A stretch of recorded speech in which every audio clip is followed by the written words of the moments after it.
Hey, it's Mac with PriceActionTradingSystem.com, and it is Tuesday. It's November 8th. This will be a chart lesson for the day. And looking at the daily chart once again, you can see the day here.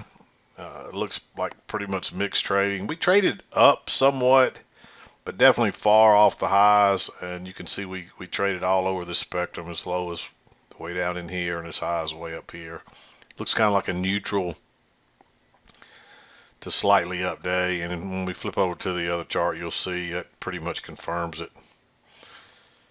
But there's a look at it a little closer, and we're inching higher, but that's what I'd say. We're just inching. We're not moving at any great speed or anything. We're not prices are not rallying strongly or anything like that. So, but let's flip over to the other chart and take a look at it and go through the trade.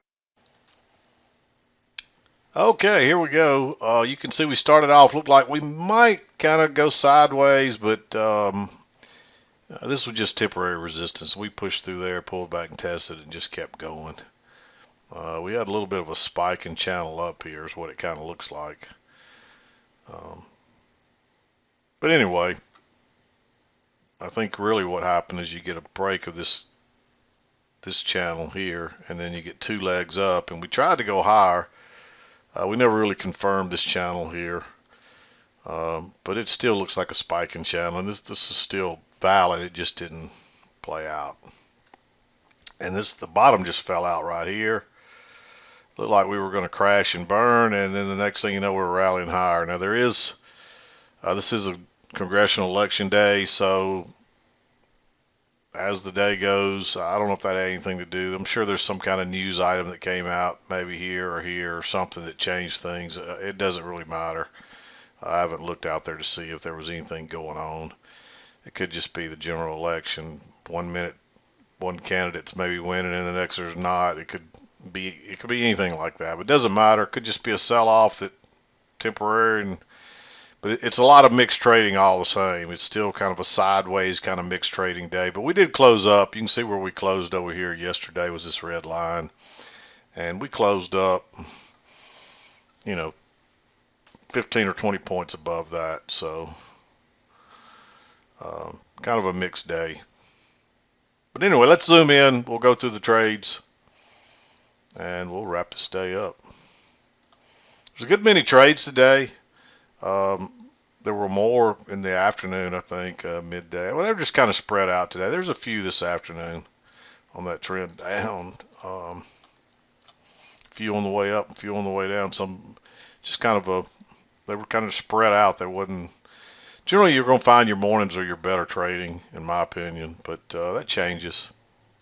Lately, we've had some afternoons with quite a few trades, but anyway, 7 o'clock this morning, which is coming just as we had this channel working up. We had a break, and 7 o'clock comes right in here on this break, and you can see we get a second entry long right here, but it's also, notice this new low, and you get a first entry, second entry. So it's a failure as well. So I like going long right there on that big bullish bar.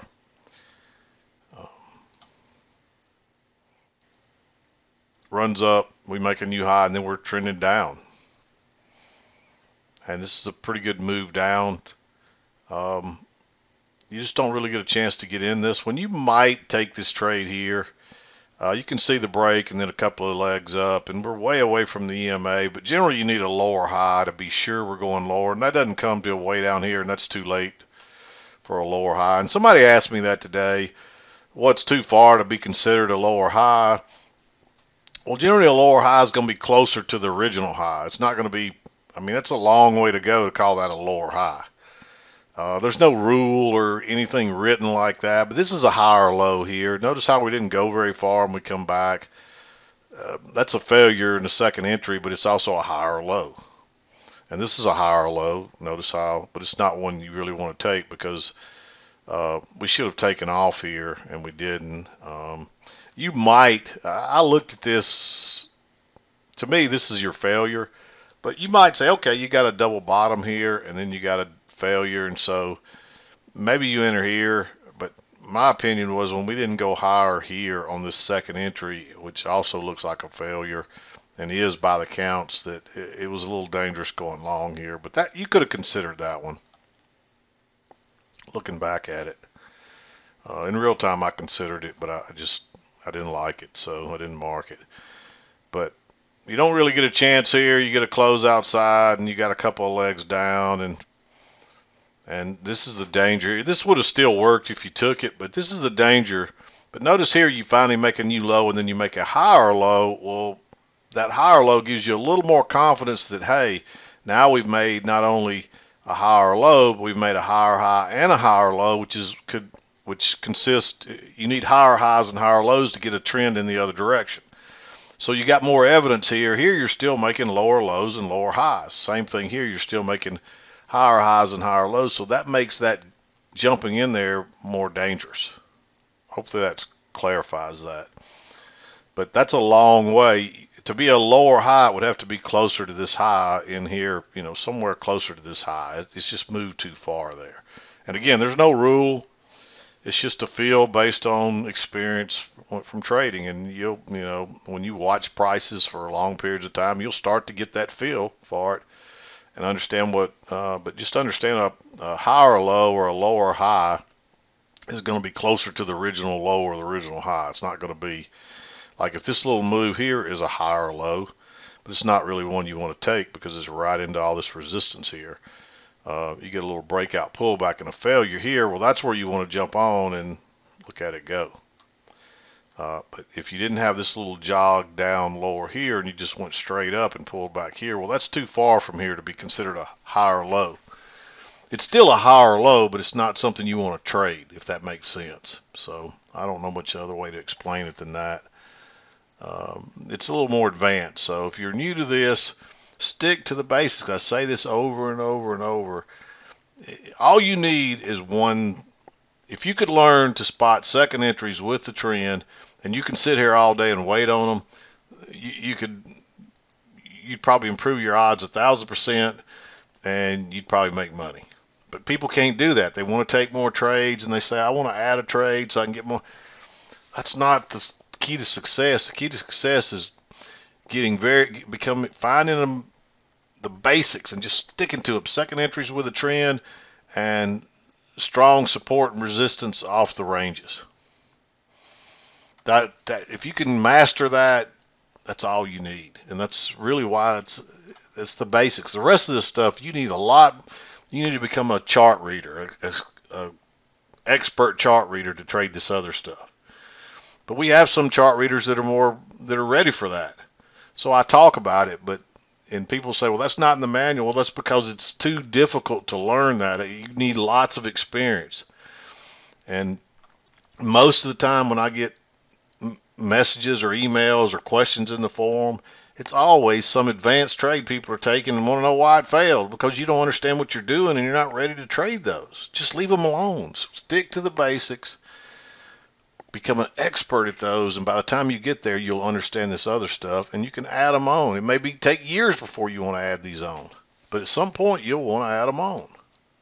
So anyway, we talked about this one. We were going sideways here. You get a triple test at support.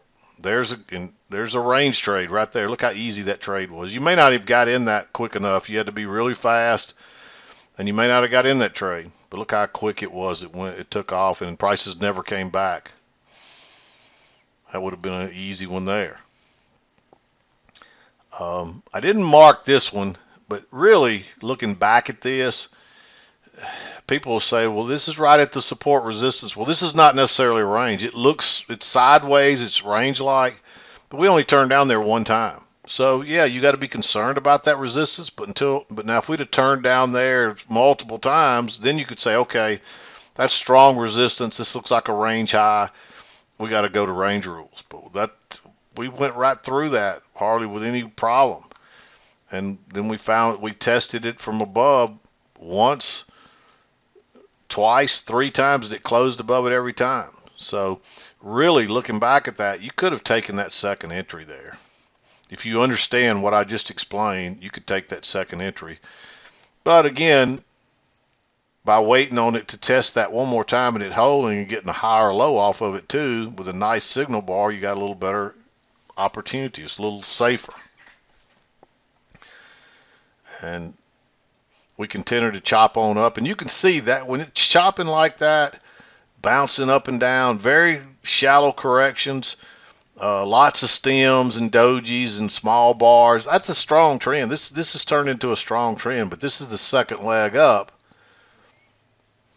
of this trend, because there's leg one and there's leg two. So we might get another correction. We didn't quite get a measured leg, as you can see there.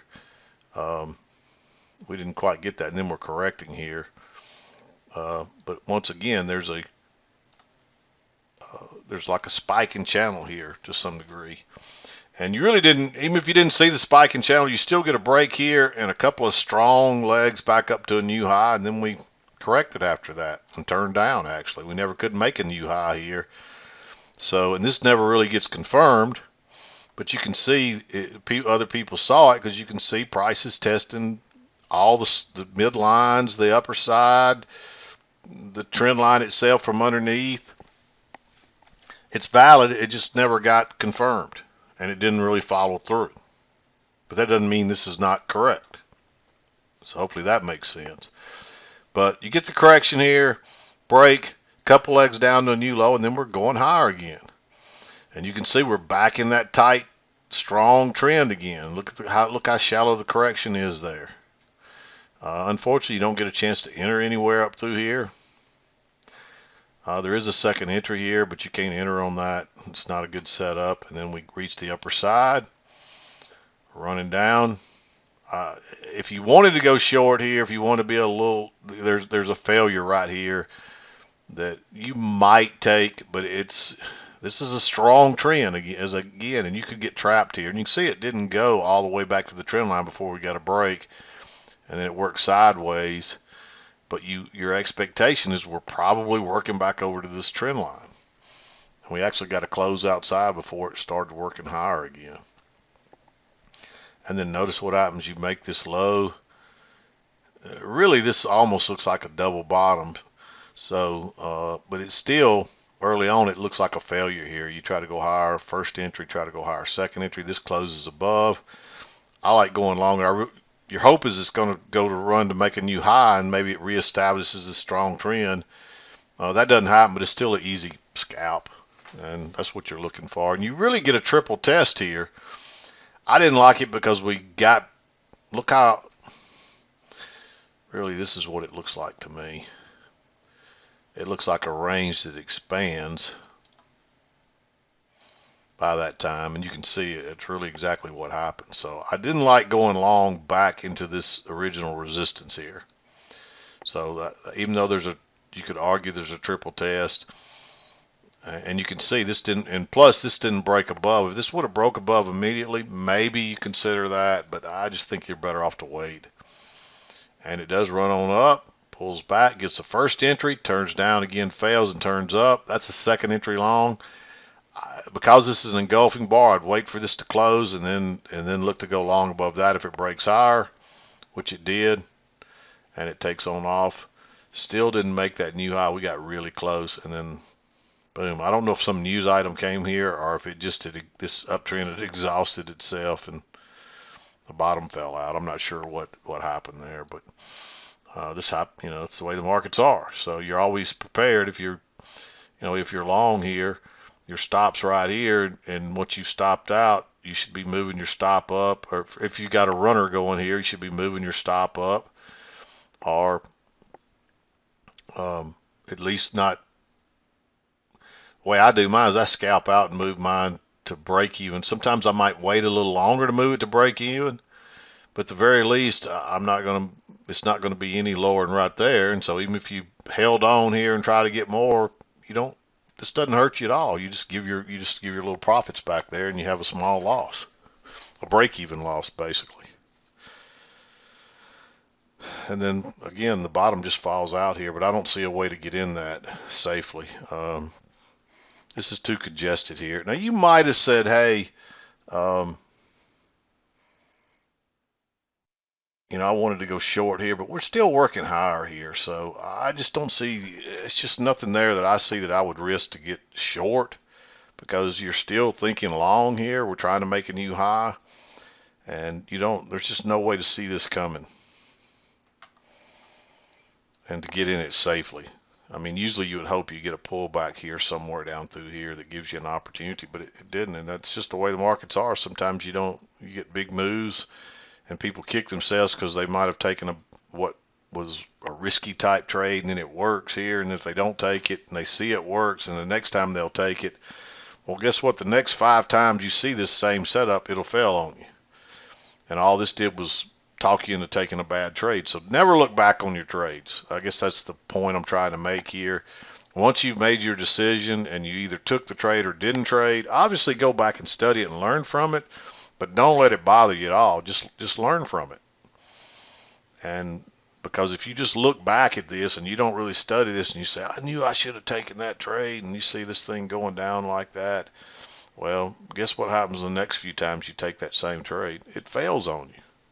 And this just seeing it go without you just reinforces you want to take that another bad trade again sometime. So I hope that makes sense. Uh, we get a close outside here. It's not super convincing, but it's a close outside new low. Either way, we're on the other side of the trend channel. Runs back up. Get a close outside. We try to go higher a few times, and you get a lower high right here. This is actually a little congestion area, and you get a little breakout pullback short on that lower high. And you could argue too there's a first entry, second entry that fails. And that pretty much confirms that trend line. I like going short. Big bearish bar right there. And technically, you did get another new high right here because this broke higher and then turns down. And then it went back up again. So you could, and this is a double top, so you could count that as a new high as well. And so you could look at this as a failure as well. And that one definitely trapped people. Look how it rockets down real fast. And it bounces right off the midline, works back to the trend line, and we actually get a close outside on it this time. And this almost looks like a repeat pattern here. You actually get a close outside new high and then a lower high here. And this was a second entry. This is the reason I marked that one. Usually I'd tell you to wait on something lower here, but notice you're working up. You get a first entry, then it moves and makes a new high and turns down.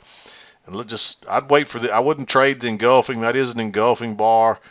I'd wait for it to close, and when it closes that bearish, I like going short. And if you weren't quite sure, definitely get in here on the lower high.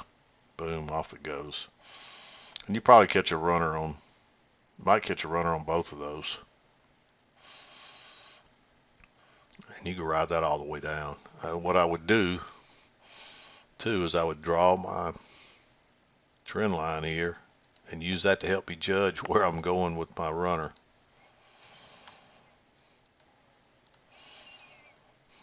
And if you just waited till you get a close outside right here, that's a pretty good move. Just assume you got in right there and you wait till I mean, that's 850 points on a single contract. And so now you got to break and move to a new low, and then you're going the other direction. And you don't really get a reversal set up here. It just takes off. And there's that strong trend back in play again. Just out of nowhere. We're as strong as this was coming down, we're going the other way just as fast. And I kind of figured it might be that way today with it being election day. And I mean, you can get news that one candidate's winning here, and people get all excited and think we're going to get a Republican Congress and Senate, and then the next thing you know, somebody gets behind or some poll comes out and people then think this candidate's not going to win, and it can flip-flops the other way. I mean, that can happen, and it does happen. Again, maybe there's something else that caused this. I don't know. I haven't looked at the news, and I usually don't until a lot of times somebody will send me the news after I talked about it, saying I figured there's probably something out there. And I used to live and die by the news until I realized that they'll write the news to fit the price action at the end of the day. So doesn't mean that some news item, I mean, if you know, if Russia suddenly dropped a nuclear bomb on Ukraine tomorrow, heaven forbid, let's hope that doesn't happen. I'm just using that as an example. But of course, that would affect the markets. So it's not that some event can't affect them, but usually they write the news to fit the price action. So, and I've shown you that before and proven it by, you know, saying that we're going to be down here in 2 weeks, and all the news is saying something else, and then suddenly we're down here 2 weeks later. I think I've shown, if you followed me long enough, I think I've shown you that enough information and um, you know, enough facts to prove to you that they write the news to fit the price action 99% of the time. So very rarely is what they say the reason the market did what it did. But anyway, you don't really get a chance to enter this super strong trend. We get a close outside, a couple legs up, and then you get a two-legged correction, which leads to a second entry long right at the key entry point right there, or the EMA right there. And then what I would tell you to look at, that's a two-legged correction after this big move up. So that could be the center of a pattern. And so you'd want to look for a measured move up. And I mean, that's pretty doggone close right there. So once we started going higher, that would have been your target. And you can see we reached that target and boom, sold off. So anyway, second entry long, we're still just steadily. This looks a lot like the trend this morning.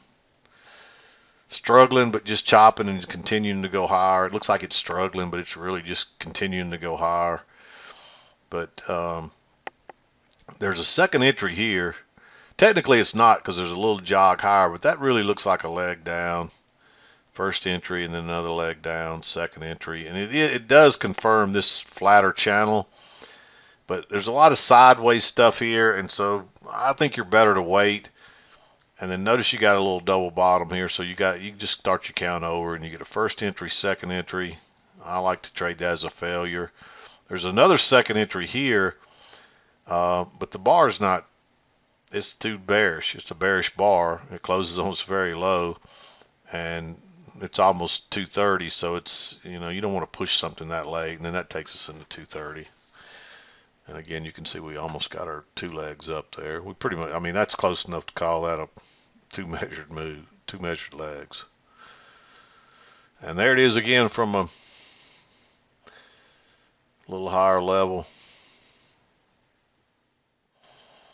And you can see what we might have here. I didn't even measure these, but let's just see how close these. This would have been your first leg up, and then another leg here. And you can see it's close. We didn't quite make two measured legs. And then you got, of course, your two measured legs down. And if you measure this from the very high, you still end up about the same place. So this one went a little further. This was a really bearish move here. Happened right at lunchtime. So there it is, folks. I haven't voted yet, so I'm going to wrap this thing up and get out of here and get to the polls before the polls close tonight and get my votes in. And we've got one seat in Congress voting tonight, so I'm going to get in there and get my vote in and call it a day. But hope you had a good trading day. We'll see what tomorrow brings. Now at the election, we'll get some election results tonight, and we'll see if that affects the market and what we might do tomorrow. See how the markets take the results, and if they take them as positive or what. We might get a rally. If they don't, we might sell off. So who knows? There's still a lot of negativity hanging over no matter how the election results come out, there's still a lot of negative stuff with the economy and inflation and so forth, and none of that's going to change overnight regardless of who's in Congress and who's in the Senate. It might be the start of something new, but nothing's going to change real quickly, so we'll see what happens. But anyway, I'm going to wrap it up. We'll be back again to do it tomorrow. I'm done for today. This is Mac with priceactiontrading system.com, and we'll see you next time.